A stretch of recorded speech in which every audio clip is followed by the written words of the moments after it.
পাওনা টাকার জেলে কৃষকের গরু নিয়ে গেলেন জামাত নেতা। এই যে কৃষকের গরুটা নিয়ে গেছে, টাকাটা কিন্তু কৃষকের কাছ থেকে পায় না, পায় হলো কৃষকের ছেলের কাছ থেকে।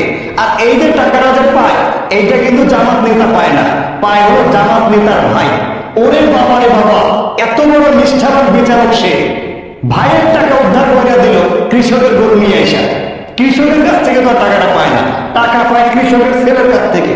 হ্যাঁ ঠিক আছে, পাওনা টাকা সে পাবে, এটা তার অধিকার আছে। আপনি মামলা করেন, দেশে তো আইন প্রশাসন আছে, আপনাকে হাতে বিচার করতে বলছে কি? আপনি এত বড় পাওয়ারফুল ব্যক্তি হয়ে গেলেন, হাতে বিচার করে দিলেন, এত বড় ক্ষমতা আপনার। ভাই, দেশের যে দলই হোক, যে দলই হোক, সেই দলের নাম ভাঙিয়ে যদি কেউ এই ধরনের প্রভাব খাটায় বা ক্রাইম করে, সেই দলকে আহ্বান জানাবো এই সমস্ত নেতা কর্মী কিন্তু 24 আওয়ার্সের মধ্যে ছাঁটাই করে দেবে। কারণ এতে করে শুধুমাত্র আপনার দলের না, দেশেরও কিন্তু নাম খারাপ হয়। এই দেখেন, পাওনা টাকার জেলে কৃষকের গরু নিয়ে গেলেন জামাত নেতা, অথচ টাকাটা কিন্তু জামাত নেতা পায় না, পায় হলো নেতার ভাই।